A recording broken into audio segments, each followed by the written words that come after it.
Shalom. Shalom. Gimana kabarnya saudara? Luar biasa. Iya, pasti luar biasa. Yuk kita mau memulai ibadah remaja kali ini. Tapi sebelumnya mari kita mengucap syukur dulu kepada Tuhan. Karena kita masih diberi kesehatan oleh Tuhan dan masih diberi waktu untuk Tuhan dan untuk melaksanakan ibadah remaja kali ini walaupun online. Yuk teman-teman, mari kita mengawali ibadah remaja kali ini dengan menaikkan pujian Sungguh Indah.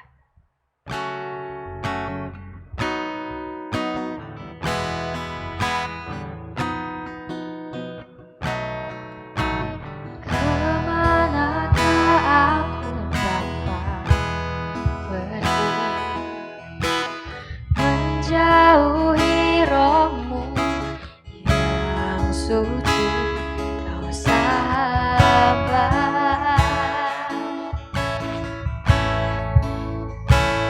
dan kau dekat.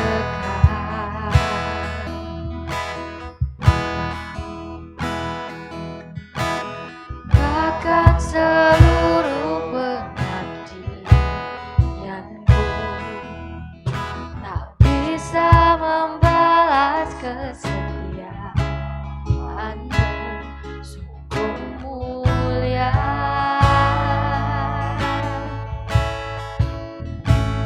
dan berharga,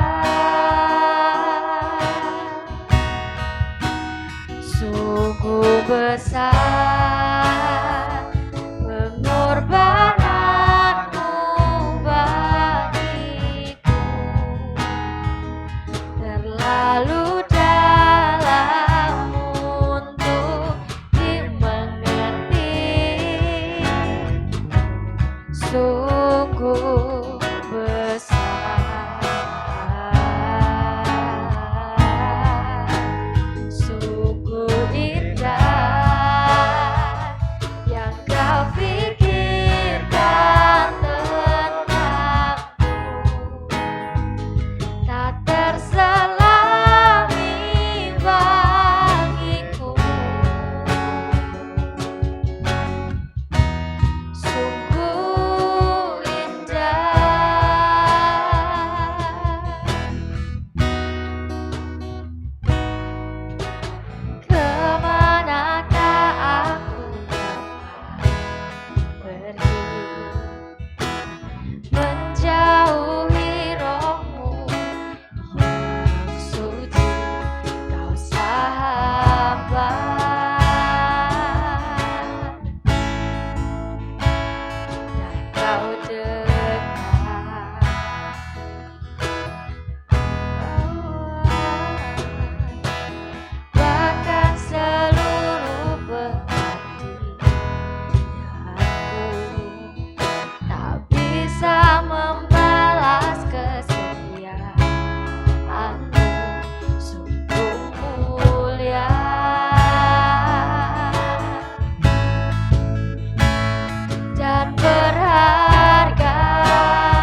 teman-teman, kita bersatu dalam doa. Tuhan Allah Bapa kami yang bertata dalam surga mulia, terima kasih atas berkat-Mu dan penyertaan-Mu sepanjang hari ini Tuhan. Dan sekarang kami akan memulai ibadah remaja kali ini. Kiranya Engkau berkati Tuhan ibadah remaja kali ini, dari awal pertengahan akhir berjalan lancar sesuai dan kehendak-Mu saja Tuhan. Ampunilah segala dosa dan kesalahan kami, dalam nama Tuhan Yesus, haleluya. Amin. Nah saudara, dan saatnya kita mau bersorak-sorai, bersemangat, bersuka cita. Saya undang saudara yang di rumah untuk bangkit berdiri, dan mari kita memuji Tuhan. Kecaplah dan lihatlah.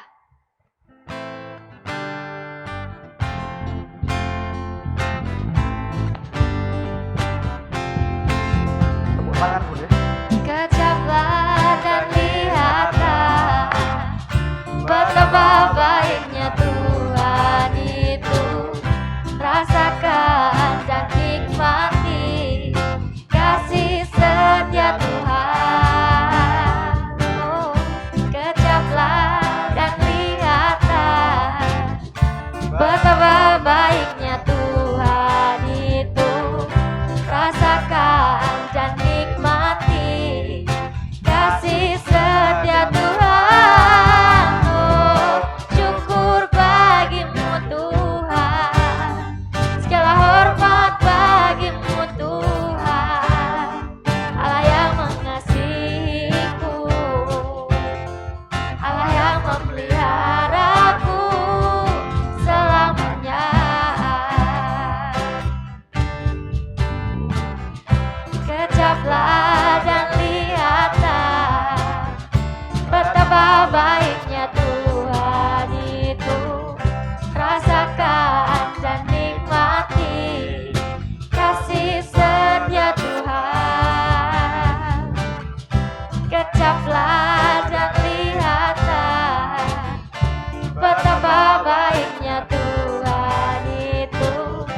Rasakan dan nikmati kasih setia Tuhan. Oh, syukur bagimu Tuhan, segala hormat bagimu Tuhan, Allah yang mengasihiku, Allah yang memeliharaku.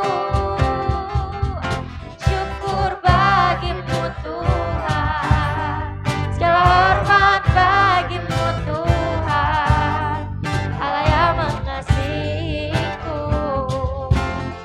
Allah yang memeliharaku selamanya. Ya. Saya undang teman-teman yang di rumah untuk duduk kembali. Dan saatnya kita mau mendengarkan firman Tuhan. Tapi sebelum kita mendengarkan firman Tuhan, mari kita menaikkan pujian bejana-Mu.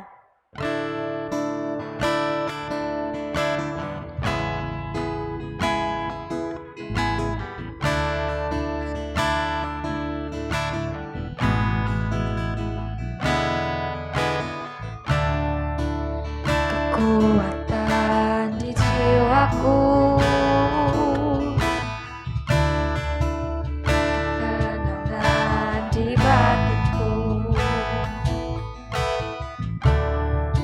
ada dalam hadirat-Mu, ku menyembah-Mu.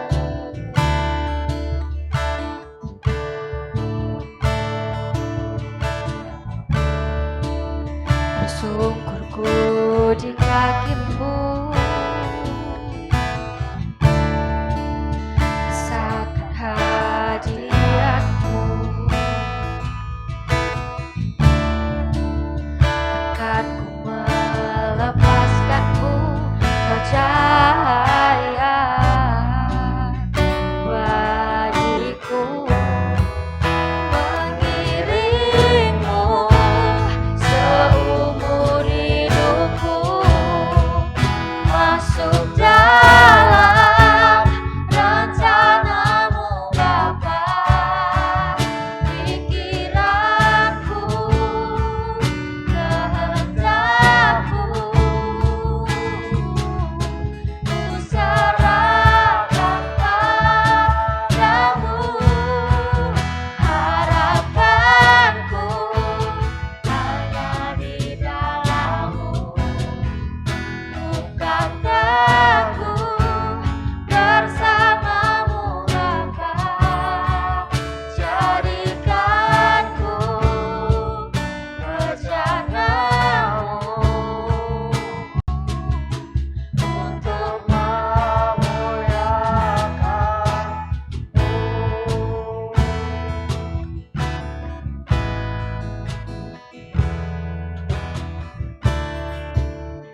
masuk firman Tuhan, mari kita berdoa, saya antarkan. Tuhan Allah Bapa kami berada dalam kerajaan surga yang mulia. Terima kasih Tuhan karena Engkau tadi telah pimpin kami dari awal hingga pertengahan ini. Dan berkatilah kami yang sebentar lagi akan mendengarkan firman-Mu. Kiranya Kau buka pikiran dan hati kami supaya dapat mendengarkan firman dengan baik dan dapat melaksanakannya dalam kehidupan kami sehari-hari. Terima kasih Tuhan, ampunilah dosa kami. Dalam nama Tuhan Yesus kami telah berdoa dan mengucap syukur. Haleluya, amin. Nah, saudara, saatnya kita mendengarkan firman Tuhan yang akan disampaikan oleh Kak Kris. Waktu dan tempat kami persilahkan. Selamat malam teman-teman pemuda dan remaja yang dikasihi Tuhan. Berjumpa lagi pada malam hari ini kita akan beribadah dan mendengarkan firman Tuhan.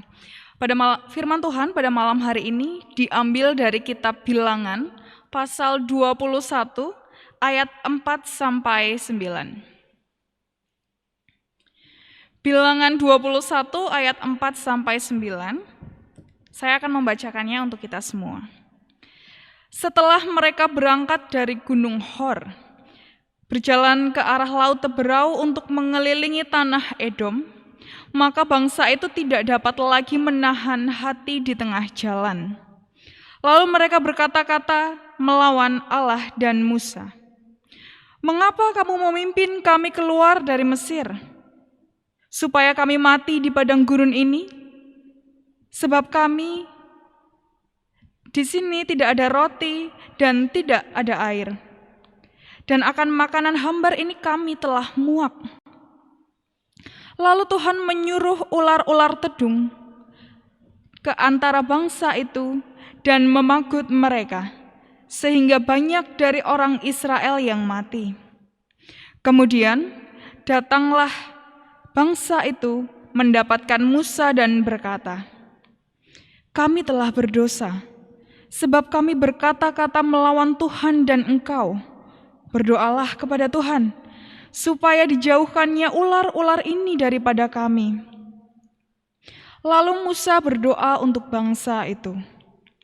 Maka berfirmanlah Tuhan kepada Musa, "Buatlah ular tedung, dan taruhlah itu pada sebuah tiang. Maka setiap orang yang terpagut, jika ia melihatnya akan tetap hidup." Lalu Musa membuat ular tembaga dan menaruhnya pada sebuah tiang. Maka jika seorang dipagut ular dan ia memandang kepada ular tembaga itu, tetaplah ia hidup. Demikianlah firman Tuhan. Berbahagialah kita yang mendengarkannya dan merenungkannya dalam kehidupan kita sehari-hari. Hosiana. Teman-teman pemuda dan remaja yang terkasih, siapa sih di antara kita yang tidak pernah punya masalah? Semua, saya dan teman-teman pasti pernah punya masalah. Entah itu masalah di sekolah, di pekerjaan kalau teman-teman sudah bekerja, di gereja, di pertemanan teman-teman masing-masing, ataupun dengan pacar teman-teman, atau hubungan teman-teman dengan orang tuanya. Pasti pernah ada konflik atau permasalahan. Nah, kalau teman-teman sedang menghadapi suatu masalah, apa sih yang biasanya teman-teman lakukan? Segera menyelesaikan masalahnya atau bersungut-sungut? Nah, teman-teman, berbicara tentang cara menghadapi permasalahan dalam hidup. Hari ini kita dapat belajar dari kisah bangsa Israel yang keluar dari tanah Mesir. Nah, teman-teman, cerita ini tidak asing ya bagi kita semuanya.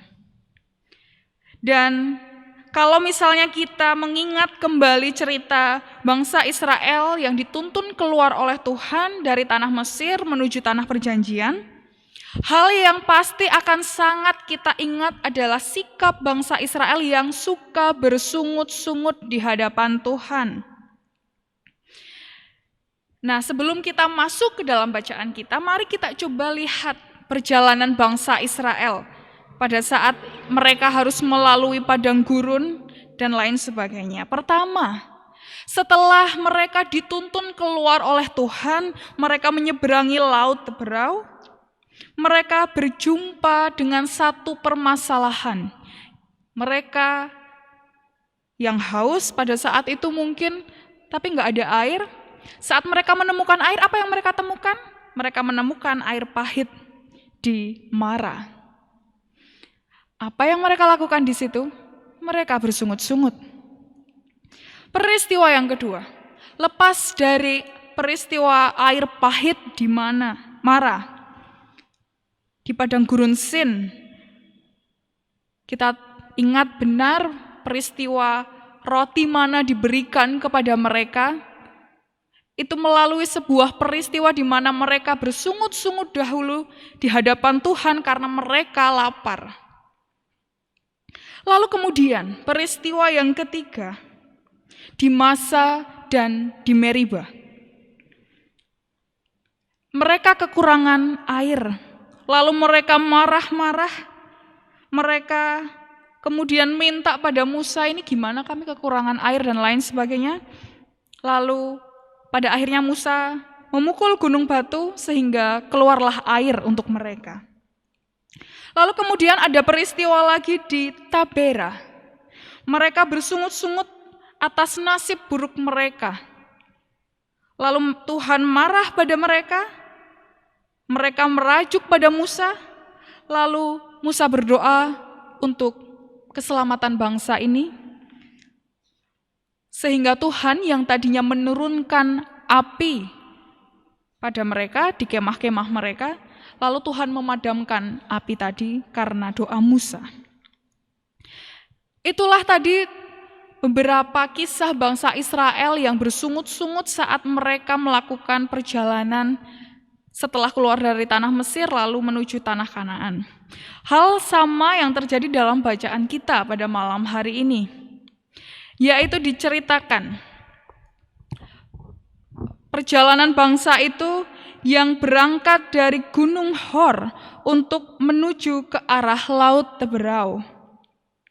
Lalu mereka mulai lagi bersungut-sungut lagi terhadap Tuhan dan terhadap Musa. Kali ini kenapa sih mereka bersungut-sungut? Mari kita perhatikan ayatnya yang kelima. Lalu mereka berkata-kata melawan Allah dan Musa, "Mengapa kamu memimpin kami keluar dari Mesir, supaya kami mati di padang gurun ini? Sebab di sini tidak ada roti dan tidak ada air. Dan akan makanan hambar ini kami sudah muak." Nah, teman-teman yang terkasih, kalau kita lihat selalu ada pola yang berulang atau selalu ada pola yang sama saat mereka bersungut-sungut, saat mereka ngambek, saat mereka marah di hadapan Tuhan dan Musa. Yaitu pada saat mereka sedang menghadapi sebuah permasalahan. Seperti tadi, misalnya mereka kekurangan air, kok ya yang ditemui malah air yang pahit. Mereka lapar karena bahan makanan sudah mulai berkurang, lalu mereka marah-marah lagi. Dan lain sebagainya. Demikian pula yang terjadi dalam bacaan kita. Tidak ada roti, tidak ada air, dan mereka hanya makan makanan yang hambar dan mereka sudah mulai bosan. Belum lagi mereka lelah karena perjalanan yang sangat jauh dan tidak sampai-sampai pada tempatnya. Mereka memberontak dan berkata-kata untuk melawan Allah dan Musa. Dan yang lebih parah lagi dalam pemberontakan mereka membandingkan keadaan mereka saat di padang gurun dan ketika waktu mereka sedang berada di Mesir.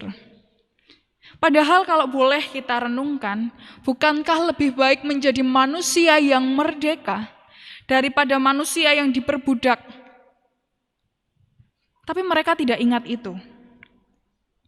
Nah, teman-teman, mari kita coba lihat pola tentang sikap sungut-sungut bangsa Israel ini. Pertama, saat mereka diperhadapkan dengan suatu masalah, Respon mereka pertama kali adalah bersungut-sungut. Mereka mengeluh, mereka marah-marah dan lain sebagainya. Entah mereka langsung menunjukkan sungut-sungut itu pada Tuhan, atau mereka marah pada Musa, dan lain sebagainya. Lalu kemudian tadi, membandingkan keadaan. Lebih baik mereka diperbudak, tapi mereka masih dapat makan daripada di padang gurun dan kelaparan. Itulah kacamata mereka. Lalu ada beberapa hal yang berbeda. Misalnya seperti kisah di Marah dan di beberapa kisah lain mungkin saat mereka marah, mereka bersungut-sungut pada Tuhan, Tuhan langsung kasih solusi untuk mereka. Melalui Musa tentunya. Akan tetapi, ada saatnya juga Tuhan marah. Tuhan juga lelah terhadap sungut-sungut bangsa Israel ini. Tuhan yang marah akan menghukum bangsa ini. Kita bisa lihat peristiwa di Tebera tadi. Tuhan menurunkan api kepada mereka. Lalu di ayat bacaan kita, Tuhan menurunkan ular tedung supaya memagut mereka dan supaya mereka yang terpagut itu mati. Dan itulah sebenarnya tanda bahwa Tuhan mengasihi mereka. Tapi mereka masih juga belum dapat melihat kasih Tuhan itu. Lalu setelah Tuhan marah, memberikan penghukuman, respon berikutnya adalah mereka takut. Mereka merasa tidak berdaya di hadapan Tuhan ternyata. Mereka berani marah-marah sama Tuhan, tapi setelah dihukum, mereka takut. Lalu mereka meminta kepada Musa supaya Tuhan mengampuni mereka. Lalu selanjutnya pasti ada solusi permasalahan, apapun permasalahannya yang terjadi. Nah, teman-teman, melalui reaksi bangsa Israel saat menghadapi masalah, saya katakan tadi menunjukkan pola yang berulang. Polanya selalu sama, yaitu didahului dengan sungut-sungut, bukannya berpikir untuk menyelesaikan permasalahan yang ada, tapi mereka memilih untuk mengeluh. Dan pola seperti ini terjadi terus-menerus. Teman-teman, menurut Ken Watanabe, dalam bukunya yang berjudul Problem Solving 101, pemecahan masalah sebenarnya bukanlah soal keterampilan semata, melainkan sebuah pola pikir dan semacam identitas seseorang. Jadi kalau bangsa Israel melakukan hal yang demikian saat mereka menghadapi sebuah masalah, itu sudah menjadi ciri mereka. Nah, kira-kira ada 5 tipe orang saat menghadapi masalah. Tipe pertama, tipe pengeluh. Tipe pengeluh ini adalah orang-orang yang mudah menyerah. Mereka menyalahkan orang lain atas hidupnya. Lalu yang tipe kedua adalah tipe pengkritik. Mereka adalah orang-orang yang suka cari celah dalam setiap masalah. Kalau ada kegagalan, dia akan berkata, "Nah, kan sudah saya bilang kemarin, kamu sih nggak dengar saya, makanya terjadi masalah yang demikian dan demikian." Orang ini akan sangat pandai mengkritik, akan sangat pandai berbicara. Tapi sayangnya tidak ada satupun yang dapat dia kerjakan. 2 tipe ini adalah yang dapat kita temukan dalam bangsa Israel. Mereka bersungut-sungut, mereka mengeluh, ataupun mereka mengkritik, asal bicara. Lalu kemudian ada 3 tipe yang lain lagi, yang mungkin dapat kita pelajari pada malam hari ini. Tipe yang ketiga adalah tipe pemimpi. Tipe pemimpi adalah mereka, orang-orang yang punya banyak sekali ide, tapi tidak pernah ada satupun ide yang dijalankan. Jadi misalnya jika teman-teman bermimpi ingin menjadi seseorang yang hebat, punya banyak uang, hidup yang enak. Lalu teman-teman merencanakan masa depan setelah kuliah, setelah SMA saya mau kuliah di sini, setelah kuliah saya mau begini begitu. Tapi teman-teman tidak berusaha belajar, tidak berusaha mencari sekolah yang baik. Teman-teman adalah tipe pemimpi. Teman-teman hanya hidup dalam khayalan teman-teman. Lalu kemudian tipe keempat, tipe go-getter, atau tipe yang maju terus. Tipe ini adalah tipe seseorang saat dalam masalah, dia akan terus maju. Pokoknya kalau ada masalah kita cari penyelesaiannya. Kelihatannya bagus, tetapi tipe ini adalah orang-orang yang cepat bertindak, tapi tidak diimbangi dengan berpikir yang matang. Padahal untuk menyelesaikan suatu masalah, supaya masalah itu dapat diselesaikan secara efektif, butuh pemikiran yang matang bagaimana caranya supaya masalah ini dapat diselesaikan. Nah, tipe terakhir adalah tipe yang paling ideal, yaitu problem solving. Mereka adalah orang-orang yang berfokus pada solusi, mereka punya tujuan dan rencana yang realistis, dan mereka terus berusaha untuk mencari jalan keluar atas permasalahan mereka. Nah, teman-teman, dari kelima tipe tadi, kita pasti akan menunjuk bahwa tipe 5 adalah tipe yang paling ideal bagi kita. Dan memang demikian. Tetapi tidak semua dari kita punya kecenderungan seperti tipe 5. Ada dari kita mungkin yang biasanya yang menghadapi masalah seperti bangsa Israel tadi, mudah mengeluh dan lain sebagainya. Atau kita lebih suka mengkritik dan lain sebagainya. Kalau demikian, kalau kita sudah melihat bahwa diri kita seperti itu, apa yang harus kita lakukan? Pertama, sadari betul teman-teman saat menghadapi masalah itu teman-teman tipe yang mana? Bagaimana pola pikir kita saat menghadapi masalah? Misalnya, kalau kita sudah melihat pola seperti bangsa Israel tadi, sayangnya bangsa Israel tidak melihat pola kelakuan mereka saat mereka bersungut-sungut. Kalau ada masalah, apa yang teman-teman pikirkan? Teman-teman mengeluh, teman-teman mengkritik, atau teman-teman hanya membayangkan penyelesaian masalah itu tanpa melakukan segala sesuatu yang harus teman-teman lakukan, atau teman-teman fokus pada solusi apa yang harus saya lakukan supaya masalah ini selesai. Pertama, sadari itu. Sadari kekurangan kita dan sadari kelebihan kita saat menghadapi masalah. Lalu yang kedua, pelan-pelan coba ubah cara berpikir kita. Masalah seringkali kita anggap sebagai momok yang menakutkan, yang perlu kita hindari. Tapi teman-teman, percayalah bahwa seberat apapun masalah yang kita hadapi, Tuhan akan selalu ada untuk memberikan kita pertolongan dan kekuatan.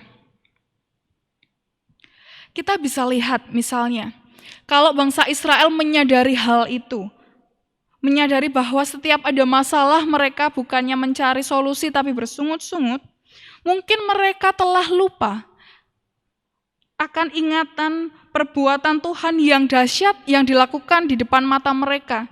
Bagaimana Tuhan mengubah air yang pahit menjadi manis, bagaimana Tuhan menyediakan makanan yang cuma-cuma yang dapat mereka santap setiap hari, bagaimana Tuhan memberikan air, bagaimana Tuhan memberikan pengampunan dan kemerdekaan bagi mereka. Ingatlah perbuatan-perbuatan baik yang telah Allah lakukan di masa lalu teman-teman. Bagaimana saat teman-teman dahulu menghadapi sebuah permasalahan dan teman-teman mampu bangkit dari permasalahan itu, ingatlah bahwa semua itu adalah tuntunan kasih Tuhan. Dan kalau kita bisa mengingat hal-hal itu, maka itu akan menjadi kekuatan bagi kita untuk dapat bangkit dan mendapatkan semangat untuk menghadapi permasalahan yang ada. Lalu yang ketiga, kalau ada masalah, ya hadapilah permasalahan itu dan carilah jalan keluar. Bukan malah bersungut-sungut, menolak, tapi hadapilah. Misalnya, kalau teman-teman punya permasalahan dengan teman rekan kerja, dengan teman-teman yang ada di sekolah, maka kalau permasalahan itu bisa selesai dengan komunikasi, maka berkomunikasilah dengan baik. Kalau misalnya teman-teman mendapat permasalahan, nilai teman-teman turun, apa yang teman-teman dapat lakukan? Ya belajar. Atau memperbaiki diri, atau yang lainnya. Carilah solusi-solusi atas permasalahan teman-teman. Hadapilah, terimalah bahwa permasalahan adalah bagian dari hidup kita. Nah, teman-teman yang terkasih, hari ini kita diajak oleh bacaan kita bahwa sebenarnya tidak ada gunanya bagi kita untuk bersungut-sungut. Bersungut-sungut, mengeluh, dan lain sebagainya itu hanya akan menghabiskan waktu dan energi kita. Tapi mari kita berusaha untuk menjadi seorang problem solving yang tetap berpegang pada janji pemeliharaan Allah atas hidup kita. Maka yakinlah, masalah apapun yang datang dalam hidup kita, kita mampu kuat dan dapat menjalaninya dengan baik. Demikianlah firman Tuhan pada malam hari ini, saat teduh untuk kita. Amin.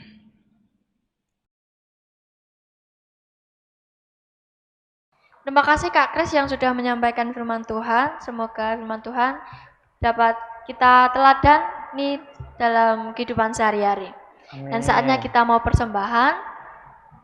Dan persembahannya dikumpulkan di mana Kak? Di pengurus terdekat. Iya.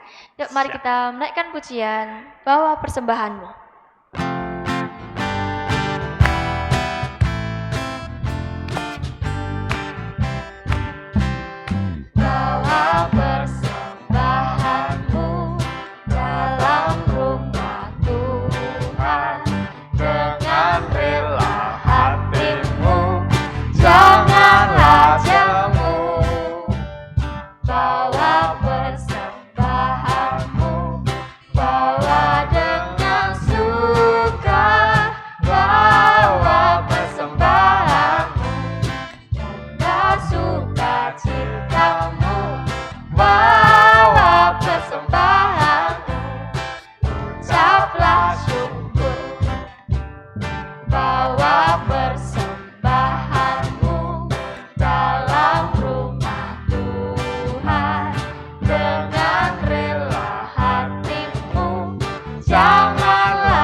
Saudara, saya undang teman-teman yang di rumah untuk bangkit berdiri.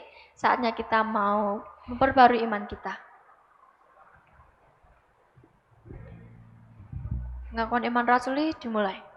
Aku percaya kepada Allah Bapa yang Maha Kuasa, Khalik langit dan bumi, dan kepada Yesus Kristus, anaknya yang tunggal Tuhan kita, yang dikandung daripada Roh Kudus, lahir dari anak darah Maria, yang menderita di bawah pemerintahan Pontius Pilatus, disalibkan, mati dan dikuburkan, turun ke dalam kerajaan maut. Pada hari yang ketiga, bangkit pula dari antara orang mati, naik surga, duduk di sebelah kanan Allah Bapa yang Maha Kuasa, dan akan datang dari sana untuk menghakimi orang yang hidup dan mati. Aku percaya kepada Roh Kudus, gereja yang kudus dan am, persekutuan orang kudus, pengampunan dosa, kebangkitan daging dan kehidupan yang kekal. Amin.